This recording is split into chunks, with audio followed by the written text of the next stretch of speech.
Bem, estou aqui as introduções. Bem, o meu nome é Paulo Seixas, eu sou um dos responsáveis pelo Lisbon Meetup. Aqui também temos a Mariana Carvalho, que será a speaker. Quanto aqui na parte de sponsors, está a Timestamp ITS, uma empresa a qual eu e a Mariana pertencemos. Timestamp, só aqui muito rápido, é uma empresa que faz parte do grupo Timestamp, e ITS é um acrónimo para Integration Technologies and Services. Como o próprio nome indica, somente fazemos integrações ou projeto de integração. Okay? Para quem é novo aqui nos meetups, do vosso lado direito tem aqui uma parte de chat, ou seja, caso tenha alguma questão durante a apresentação, peço que vão colocando aqui as questões e depois no fim tentamos responder, ou a Mariana tenta responder, se eu conseguir ajudar melhor. O que é que posso também acrescentar é que aqui no final do meetup iremos fazer aqui um quiz, onde os vencedores deste quiz, os primeiros 3, irão receber uns training vouchers por parte da Monsoft. Ok? Aqui, estes meetups, isto é um contexto informal, o objetivo é apenas partilhar conhecimento aqui pela comunidade, por isso, caso queiram abordar um tema ou queiram mesmo ser speakers no próximo, contatem qualquer um de nós, dos responsáveis pelo meetup, que um de nós irá agilizar esta parte. Tá? Dito isto, Mariana, o palco é teu. Obrigada. Força. Obrigada. Bom, aqui a gente tem a agenda, né, dos tópicos que vão ser apresentados. Como o Paulo falou, no fim teremos, né, dúvidas. E o quiz, então fiquem até o fim, se possível. E vamos à introdução ao Endpoint Data Graph, né? Como o Paulo falou, sou a Mariana. E eu vou apresentar esse meetup explicando como o Endpoint Data Graph funciona, quais são seus casos de uso e suas limitações. O Endpoint Data Graph, de uma forma resumida, ele é um recurso criado pela Mulesoft, atualmente disponível no Endpoint Platform. Ele é baseado em GraphQL. E para entender melhor como ele funciona, a gente primeiro precisa entender o que é GraphQL. O GraphQL é uma linguagem de consulta e manipulação de dados para APIs. Ela permite criar uma interface para consultar rapidamente dados de diferentes fontes por meio de uma única solicitação para um único endpoint. O GraphQL também é um runtime orientado para o servidor, que executa consultas com base em tipos de dados definidos pelo desenvolvedor. Os serviços eles podem ser criados em qualquer linguagem, sobre qualquer tipo de dados. E isso acontece porque a especificação garante que as APIs funcionem de forma previsível para aqueles que as consomem. A motivação para a criação do GraphQL ocorreu em meados de 2012, quando os usuários do Facebook passaram a utilizar celulares para acessar suas contas. E, por conta disso, os aplicativos da empresa começaram a ter uma baixa performance para carregar uma quantidade tão grande de dados. Com isso, o objetivo do GraphQL é superar os problemas que existem em APIs REST. As principais características do GraphQL que contrastam com as APIs REST são: o consumidor faz solicitações a um único endpoint, enviando os campos que deseja, e recebe como resposta exatamente o que foi solicitado. O servidor é responsável por agregar os dados e não o consumidor. E os recursos e serviços podem evoluir sem grande impacto para o consumidor. Isso acontece porque o endpoint não muda e o GraphQL sempre retorna dados que são explicitamente solicitados. Em 2015, o Facebook abriu o código-fonte da linguagem, que agora é gerenciada pela GraphQL Foundation. Bom, agora parando um pouco da teoria, né, sobre o GraphQL, a gente vai dar uma olhada em como que é feita uma requisição a um endpoint GraphQL e vamos ver por alto como é que funciona o Endpoint Data Graph. No GraphQL, uma consulta deve ser criada seguindo um esquema de dados. O esquema de dados descreve todos os campos disponíveis para uma consulta. Depois que a consulta é enviada, o GraphQL valida ela em relação ao esquema de dados. Em seguida, essa consulta validada é executada pelo servidor, que retorna os dados no formato JSON para o consumidor. Na imagem aqui, a gente pode ver uma consulta GraphQL, seguindo o esquema de dados, e o JSON de resposta, que é retornado pelo endpoint GraphQL. Agora, vamos trazer o GraphQL para um cenário de desenvolvimento e exposição de dados com Mule. Vamos considerar um cenário em que é necessário agregar e expor dados de clientes para um aplicativo web e para um aplicativo móvel. Cada aplicativo requer conjuntos de dados diferentes, que estão em APIs diferentes. Usando o Endpoint Data Graph, não é necessário criar novas APIs em diferentes camadas da arquitetura API-led para realizar essa tarefa. Cada vez que uma API é adicionada ao Exchange e ao API Manager, o Endpoint Platform armazena as informações de cada API como um gráfico de metadados. Com isso, O Data Graph permite a conexão entre esses gráficos em um Unified Schema, cujos dados são expostos em um único endpoint. O Data Graph, ele não pretende substituir o padrão API LED. Ele funciona em conjunto com as APIs de Process e System, reduzindo a necessidade de criar uma API apenas para agregar dados. APIs com transformações de dados complexas ainda precisarão ser desenvolvidas para atender às demandas de negócio. Bom, agora a gente vai entender melhor como funciona a mecânica do Data Graph, né, como ele funciona em relação ao Endpoint Platform. O Data Graph ele é responsável por gerar automaticamente um API Schema a partir de uma API Spec. Essa API Spec ela pode ser em RAML ou em OAS, né? Como a gente já sabe, ela é criada no Design Center e publicada no Exchange.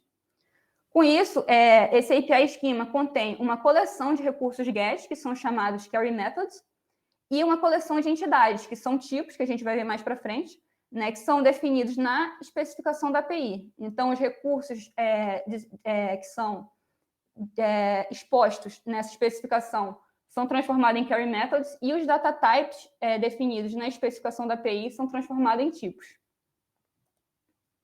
A partir de diferentes API Schemas, um Unified Schema é gerado. O Unified Schema é único e contém uma coleção de diferentes APIs, de diferentes API Schemas que foram adicionados ao Data Graph. Nesse diagrama, a gente pode ver uma representação das entidades geradas pelo Data Graph, seguindo os tipos de cada API publicada.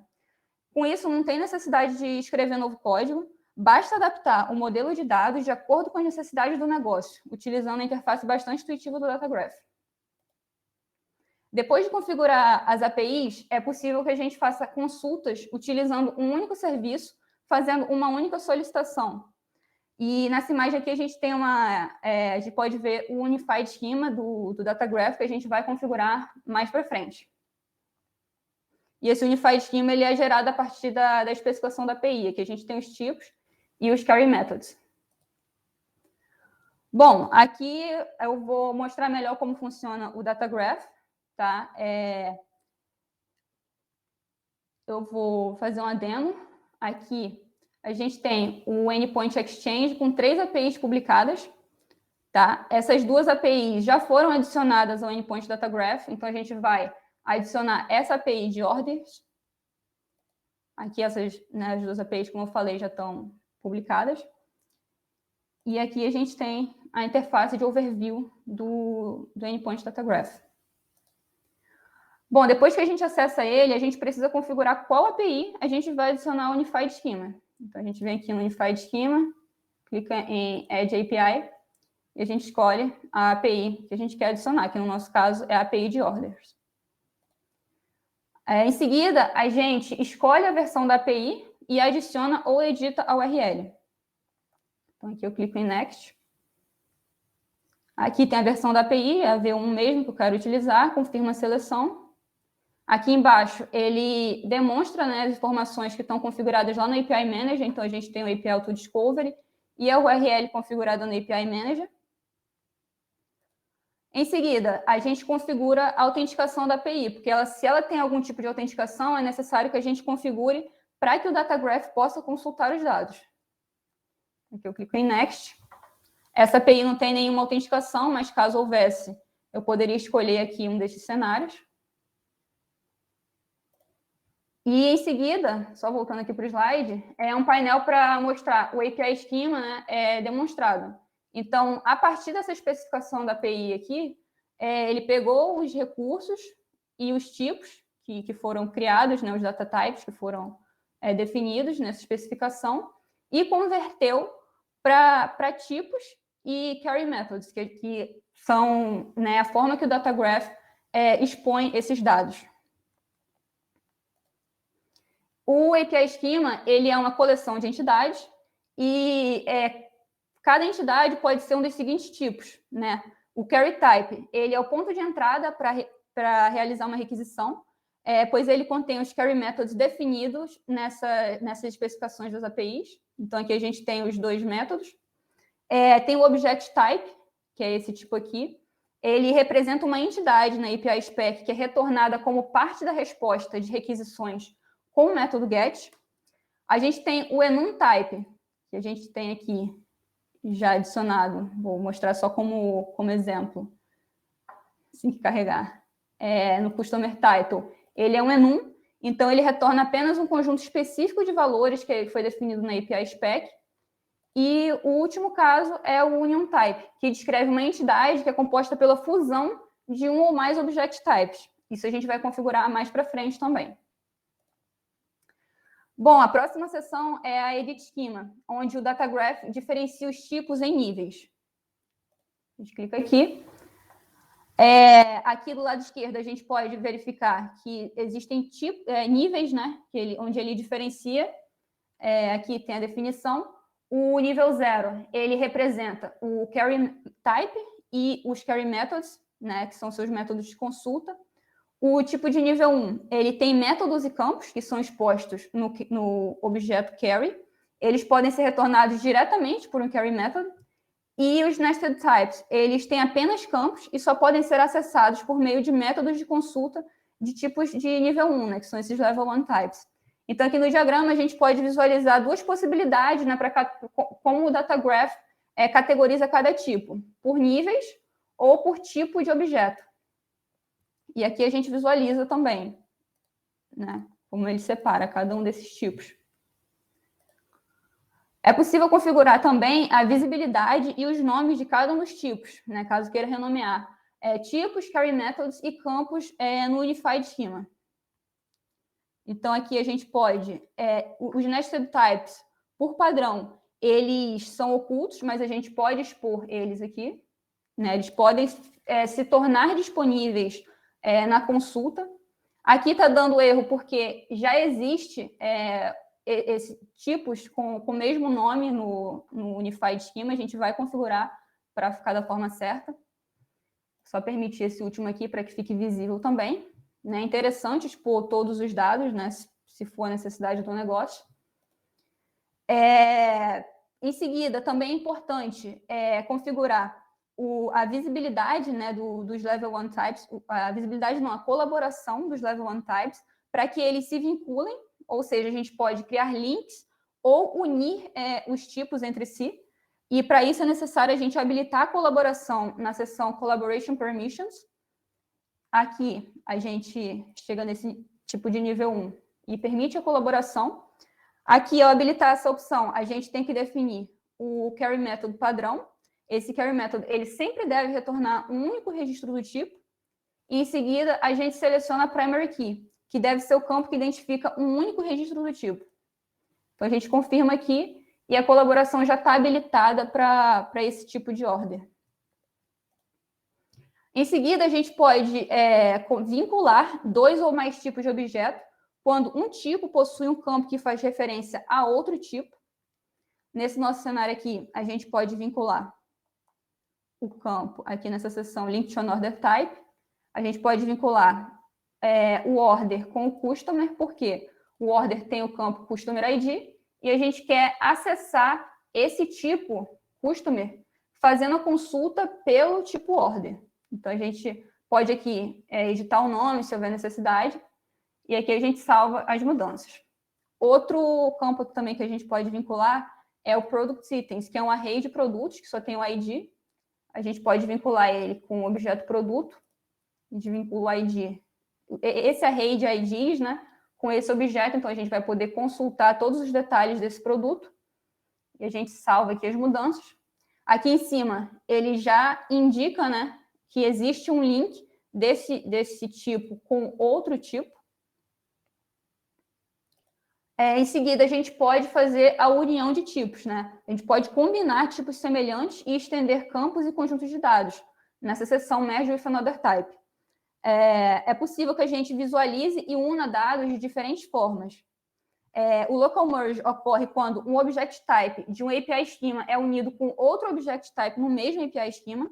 O Extension Merge ocorre quando dois ou mais tipos unem dados. O Reference Merge ocorre quando só é possível recuperar campos do tipo de destino. E o Composition Merge ocorre quando os tipos são unidos sem chave primária, simplificando o Unified Schema, já que vários tipos podem ser retornados como um único tipo. Aqui, nesse caso, a gente une esse tipo address com o que já existe. Aqui ele tem essa seção, ele já recomenda, né, o tipo que já existe, e aqui a gente tem uma visualização. Os tipos, tanto o tipo que já existe quanto que está sendo adicionado, eles têm o mesmo conjunto de campos. Então, quando a gente dá o preview aqui, acaba que continua sendo a mesma coisa, né? Ele mostra aqui que eles serão unidos e a gente pode confirmar a união desses dados. E aqui ele demonstra, né, que esse tipo é uma união. O tipo payment também já existe. Aqui a gente adiciona. Porém, o tipo que já está adicionado ao Unified Schema, ele tem campos que divergem do tipo que está sendo adicionado agora. Então, quando a gente dá o preview aqui, é possível a gente visualizar que 2 campos são novos, né? Eles não existem ainda no Unified Schema. A gente pode confirmar essa união aqui. E beleza, agora a gente não tem mais nenhum erro, né, nessa nossa seção de Edit Schema. E a gente já pode publicar esse tipo no Unified Schema. Essa mudança, ela demora um pouquinho, tá? Ela pode demorar até ela não costuma demorar muito aqui nesses exemplos que eu fiz, mas ela demora sim um pouquinho para publicar. Dando sequência aqui. Depois que a gente adiciona várias APIs, o Unified Schema ele se torna mais robusto, né? E os dados podem ser facilmente agregados em consultas a um único endpoint, como a gente pode visualizar aqui nesse diagrama. E depois que a gente publica essas alterações, a gente pode realizar consultas complexas e agregar dados de diferentes APIs acessando a seção Unified, acessando a seção, Run Query. Aqui em cima. E aqui porque eu já configurei as outras APIs, mas ele tem esse gerenciamento de credenciais, onde eu posso criar uma aplicação ou utilizar uma aplicação existente. Nesse caso aqui eu posso criar uma nova, por exemplo, um mobile app. E aí ele já cria e solicita o acesso fazendo tudo assim por baixo dos panos no API Manager, essa aplicação. O contrato dela é criado na API Manager e tudo já é feito aqui para eu performar essa consulta com sucesso. Então, aqui ele vai na API de produtos e já retorna esses campos, apenas os campos que eu selecionei aqui nessa consulta. E por padrão, o endpoint ele é protegido com a política de Client ID Enforcement. Tá? Antes de rodar uma consulta também, é possível que a gente entenda a composição do Query Type visualizando o Schema Explorer. Então, aqui o root type é o Query, e aqui a gente pode ver os Query Methods que estão disponíveis. Né? Atualmente só tem esses, quando a atualização aqui for publicada, os métodos de ordem também vão estar disponíveis aqui, e aqui a gente consegue ver quais são as consultas que requerem argumentos, né, qual tipo a consulta retorna, os campos, enfim. Aqui a gente consegue ter uma visualização também do que a gente pode esperar como retorno. A gente também pode avaliar a performance, né, das chamadas ao Unified Schema para as APIs de origem, né, para as APIs que foram implementadas clicando no botão Trace Query. Então, a gente clica aqui e roda a consulta novamente. E aqui a gente consegue visualizar o tempo que, né, ocorreu para ter o parsing, a validação e a requisição dos campos, né, a captura dos campos na API de produtos. A gente também consegue ver os logs, né, de chamadas que foram realizadas para as APIs nessa seção de View Response Logs.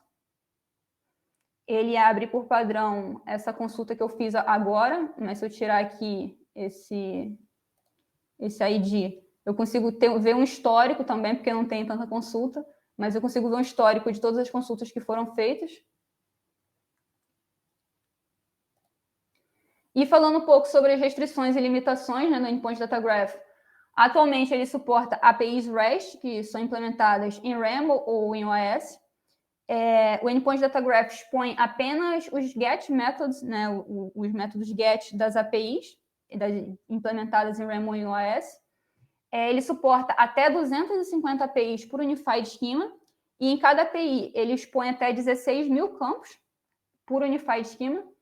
O Endpoint Data Graph, ele restringe chamada às APIs a no máximo de 150 chamadas concorrentes por Unified Schema, e existe uns 5 segundos de timeout por chamada, com no máximo 5 megas de resposta por chamada.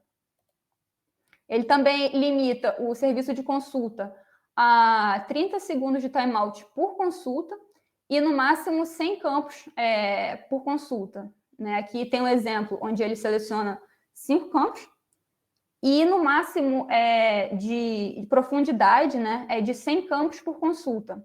Aqui a gente tem um exemplo, né, de consulta com nível 6 de profundidade. E, bom, aqui ele ainda não terminou de propagar as mudanças, né? Mas eu gostaria de mostrar uma consulta mais complexa do que essa. Né? Mas, no caso, assim, é isso.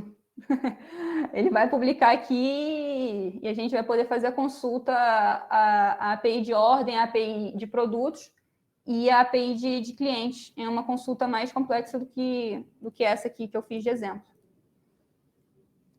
Bom, Paulo, acho que você pode fazer o quiz, depois eu mostro uma consulta mais complexa, tiro as dúvidas aí. Não, mas isto demora muito a fazer deploy? Demora um pouquinho, sim. Então, Ontem a gente fez, demorou menos, né? Agora atualizou. Ó. Não, Acho já que o está nosso ali. papo aqui já deu certo. Deixa eu pegar aqui uma consulta mais complexa que eu fiz, eu criei, né? Posso rodar aqui. E ele retorna, né, chamando ali todas as APIs, né, por baixo dos panos aqui. Ele também sugere, né, os campos aqui que eu posso selecionar. E é isso. Mais ou menos isso tudo aí. Aqui a gente tem, ó, todas as chamadas que foram feitas para recuperar esses dados. E, bom, a apresentação é isso. Sei, tiveram dúvidas? Nós temos aqui já algumas questões aqui no chat. Só por curiosidade, antes de começar aqui a ler, ou seja, a parte aqui debaixo do trace, isto mostra o tempo de resposta por cada uma das APIs. Ou seja, consegues identificar qual é o bottleneck, certo? Exatamente. Está bem, muito bem. Bem, Mariana, obrigado pela tua apresentação. Se calhar o que faço é olhar aqui para o chat e ver quais são as questões que temos. Ok. Bem, começando aqui pelo Alexandre Martins. Ele pergunta se é possível ter bibliotecas que são comuns a vários objetos de APIs diferentes. Por exemplo, quando existe uma experience, uma process e uma system, os tipos de dados dos objetos são iguais, podendo assim simplificar a estrutura de dados de uma process? Sim, no cenário do Unified Schema, sim. Todos os objetos similares que forem definidos nessas APIs, elas vão se tornar um só no Unified Schema. E aí você vai expor esses dados, entendeu, como um tipo só. Alguns campos vão retornar como nulos, inclusive, porque você vai ter união ali, onde uma chamada não vai retornar os campos, né? Porque você está unindo campos de diferentes APIs. Então, existem APIs que não vão retornar os campos.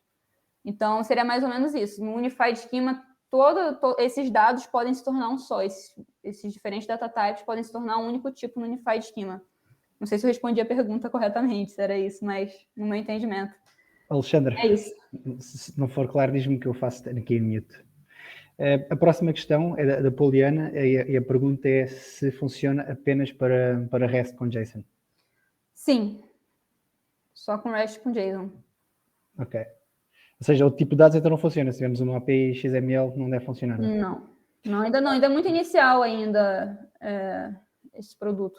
Mas ele já é bem robusto. Muito bem. A próxima questão aqui do Steve, ele pergunta se isto vem by default, ou seja, se vem incluído na licença default, ou se... Desculpa, deixa-me outra vez se isto vem by default ou irá vir na licença mais básica do MuleSoft. Bom, a Letícia acabou respondendo ali embaixo, né? Pelo que eu estou vendo, a licença do Datagraph é separada e não vem na licença base, então... Então é um add-in, portanto. É um add-in, sim. Não tinha visto, como estou aqui a ler aqui por ordem. Bem, a próxima questão é aqui da Poliana, desculpa. No caso dessa união de types, se houver o mesmo campo com tipos diferentes, é identificado e facilmente alterado? A própria ferramenta sugere? Olha, nesse cenário eu acredito que ele vai sugerir 2 campos diferentes, porque eles têm tipos diferentes, né? Eu não cheguei a testar isso, mas eu acredito que ele vai criar 2 campos separados e você renomeia, no caso, né? Acredito que seria isso. É um teste interessante para fazer. É um teste interessante. Se houver alguma outra questão, Poliana, coloca mais em baixo, depois lá chegaremos, está bem? Próxima questão aqui do Tiago. Se há uma limitação no tamanho da mensagem retornada? Ou seja, será que aconselha otimizar a consulta? Olha, eu acredito que poderia otimizar a consulta nas APIs de origem, né? Ali criando um cache, né? Isso faria com que o Datagraph pudesse consultar mais dados. Em relação à limitação, eu acabei falando aqui no final, né? Sobre todas as limitações. Então, acredito que sua resposta, né? Já está nesse slide. Depois há aqui um comentário por parte do Romulo, a dizer que achou bem mais prático utilizar pelo GraphQL. Sim, sim. E aqui a próxima questão aqui do Vitor, se é possível apenas incluir no Unified Schema APIs que estão internos... Deixa-me reler. É possível apenas incluir no Unified Schema APIs que estão internos no Mule ou poderia ser APIs externas? Olha, no início a gente já escolhe uma API que está publicada no Exchange, né? O primeiro passo já é selecionar isso. Então, acredito que APIs externas não. Só se fosse configurar um proxy no API Manager para ir ficar dentro do Mule e o Mule, tipo, sair do Datagraph, passar pelo proxy do Mule e chegar na API externa. Acredito que isso seria uma solução. Sim, seria talvez um workaround. O custo de licenciamento, mas sim. Pelo menos funcionaria. A próxima questão por parte do Steve é qual é o timeout que existe é acumulativo? Sim, acumulativo. Ok, então, ou seja, o timeout é o máximo que temos definido, se há uma API demorar mais do que aquilo. Exatamente. Tá. Questão do Nuno Gonçalves. Inserts não são suportados? A princípio, não. Na especificação do GraphQL já existe a possibilidade de realizar inserção de dados, mas no Datagraph atualmente não. Sim. A ideia que eu tenho é que GraphQL também, ou pelo menos o pouco que sei, era que é essencialmente para gets. Sim, mas ele acabou evoluindo, né? E atualmente ele já tem várias features novas aí. Então, Datagraph deve acompanhar no futuro. Exatamente. Aqui por parte do André Luís, em quais cenários a utilização do Datagraph pode se tornar uma solução melhor que a utilização do API LED?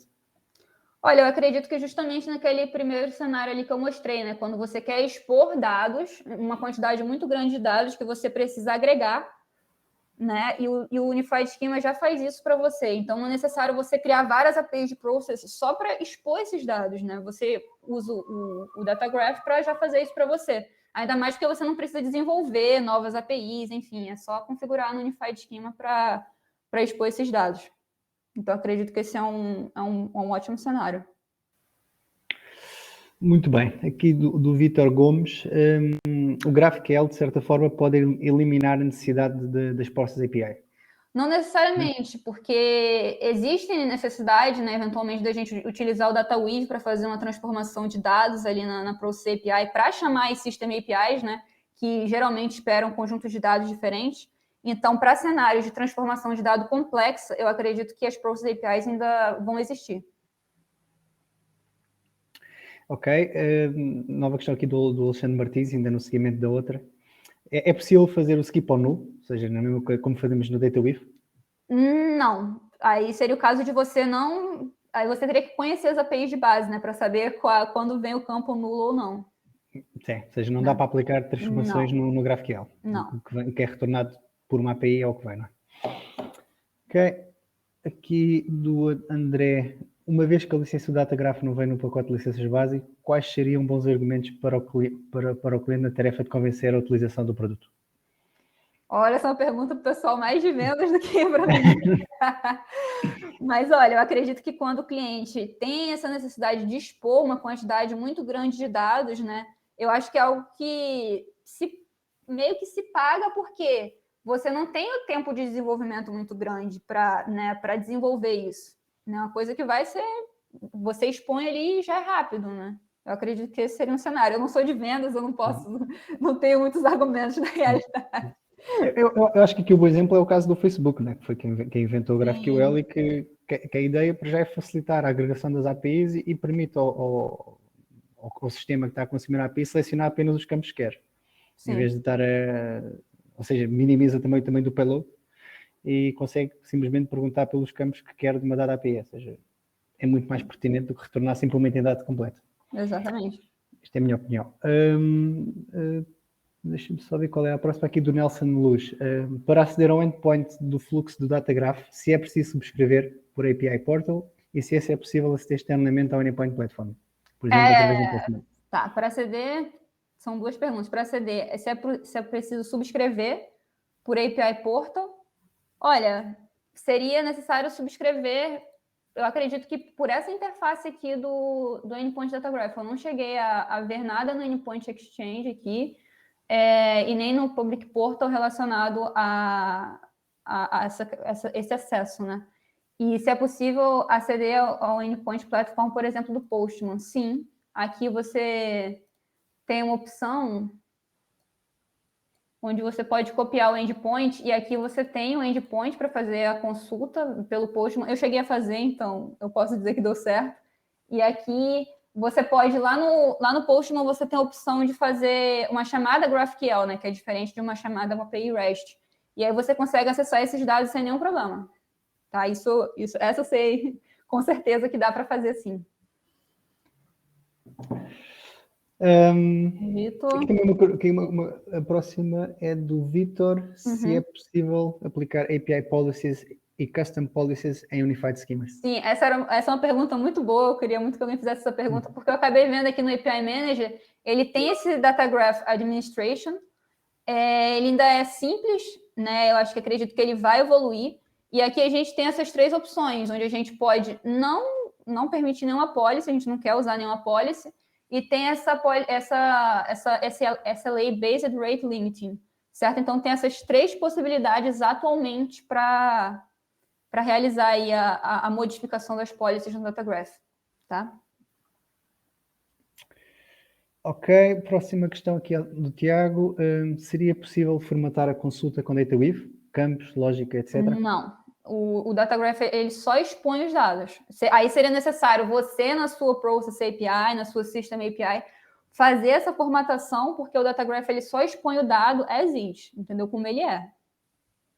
Sim, ou seja, aqui continua a necessidade de haver a tal process, como havia outra questão. Pois é, só se a Process tivesse toda essa questão da transformação dos dados. Pois. E se deixa eu fazer aqui scroll, creio que cheguei ao fim. Mais alguém tem alguma questão? Mariana, mas aqui há uma coisa que faça assim, já está tudo deploy, não está? Da parte da organização. Sim. Pronto. Bem, então, assim sendo, se calhar passamos aqui para a parte do quiz. Eu vou partilhar o meu ecrã. Acho que tens parado de partilhar, Mariana. Ok, já parei.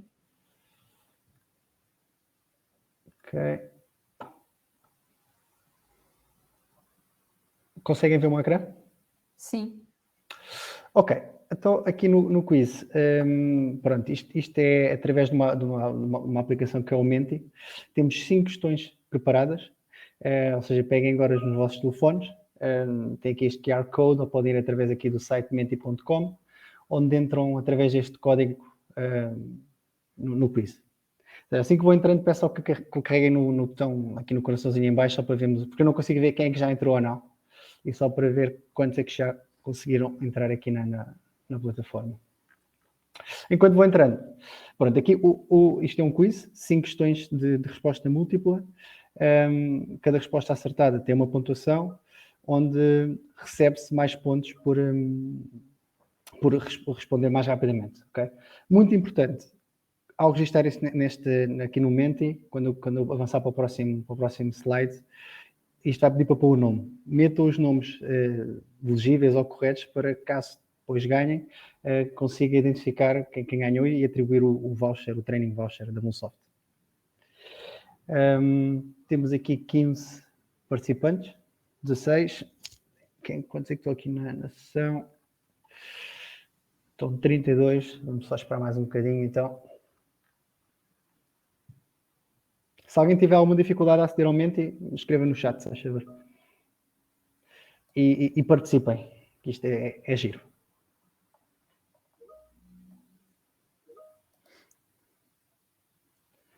Continua com 16. Peço só que carreguem outra vez aqui no coraçãozinho, só para ver o número de pessoas. E novamente, escrevam corretamente os vossos nomes depois. Luís Gonçalves, eu acho que pode entrar através do browser. Funciona igual. Acho que isto funciona através do browser da mesma forma. Vai aparecer depois, Tiago. Quando eu passar para a parte das questões, tenho a certeza, ou espero que apareça essa parte. Luís Gonçalves, queres tentar entrar via browser?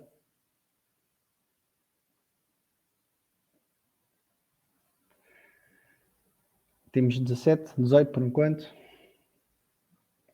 Boa. Bem, se passamos aqui os 20 e depois avançamos. Damos mais 2 minutinhos.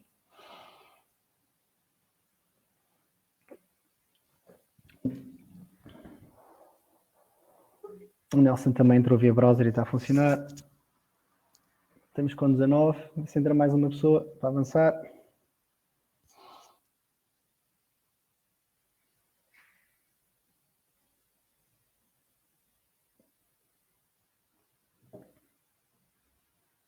Mais um minuto e passamos então para a próxima parte.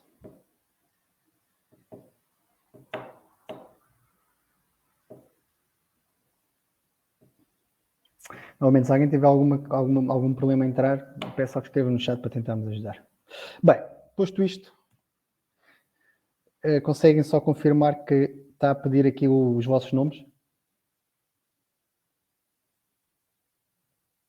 Alguém escreva no chat só para confirmar que pediu. Que está aqui os avatares, mas não tenho certeza. Está bem.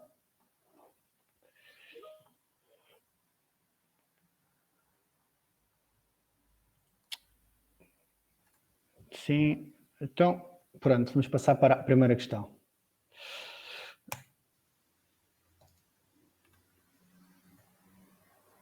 Bem, não se esqueçam que ganham mais pontos por responderem mais rápido. Bem, quem criou o GraphQL? Twitter, Google, Facebook ou Mulsoft?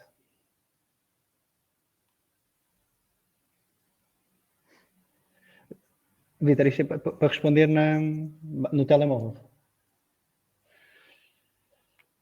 Bem, quase todos acertaram. Vamos ver quem é que está à frente, ou seja, aqui vem depois que interessa quem responde mais rápido. Está o Maroni como quem é mais rápido aqui no gatilho. Próxima questão.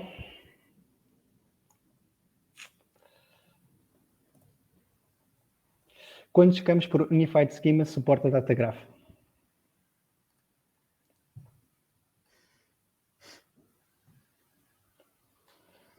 25.000, 16.000, 150 ou 1.000?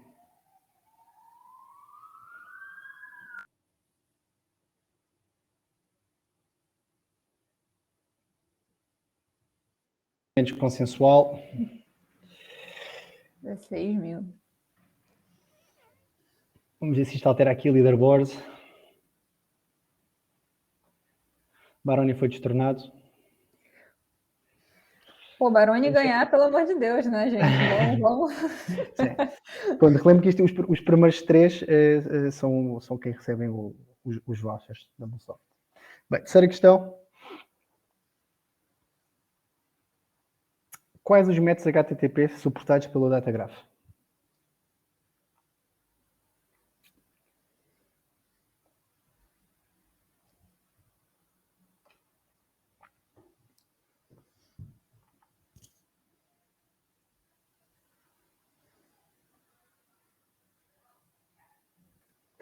Quase tudo acertaste também. Uhum. Eu disse que devias ter posto perguntas mais difíceis, Mariana. Bem, vamos ver como é que está aqui o leaderboard.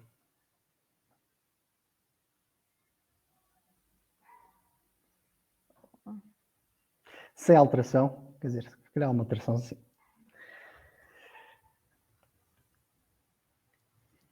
Quarta questão.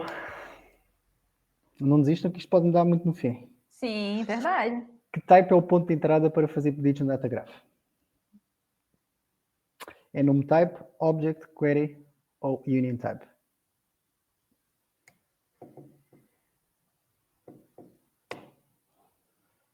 fazer requisição, hein, gente? Porque esse português de Portugal aí... É pá, pois, se calhar aqui tem que pôr aqui os sinónimos que alterei. Bem, a Maria acertou. Passar aqui. Como é que estamos aqui no estado das coisas?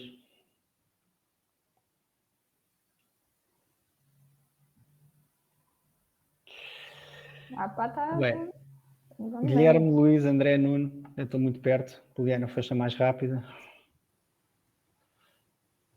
Questão final. Vamos ver se conseguimos alterar aqui o estado das coisas. O endpoint GraphQL disponibilizado pelo DataGraph é, por padrão, protegido com Cloud Policy. Client ID, Basic Out, JWT Validation, ou MUL ou Auth 2. Dos últimos assuntos aí ainda, tá fresco na memória.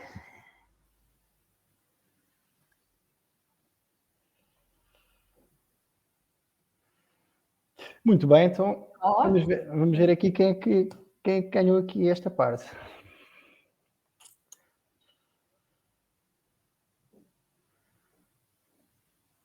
Vamos ver se altera os primeiros 3.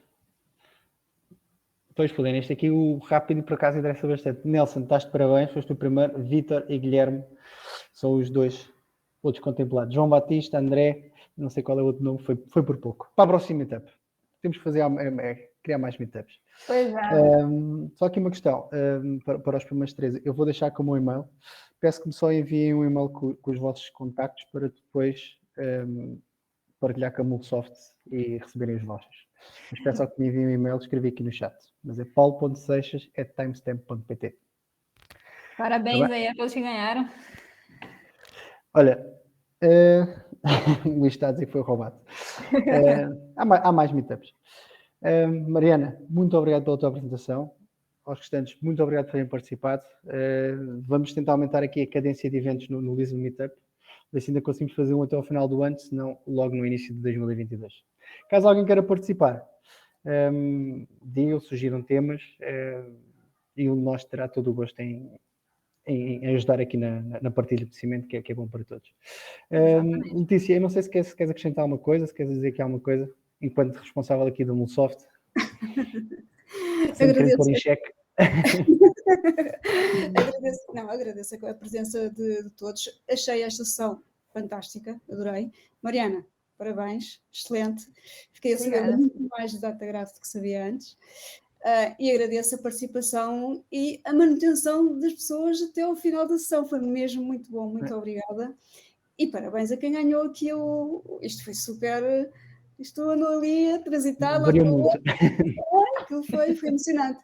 Muito bom. Obrigada a todos. E até à próxima. Em breve. Está bem. Novamente, aos vencedores, peço só que enviem um e-mail, não se esqueçam. Eu guardei os nomes, de qualquer forma, enviem um e-mail. Obrigado a todos e pronto. Até ao próximo. Obrigada, gente. Valeu. Obrigado. Tchau, tchau. Tchau, tchau.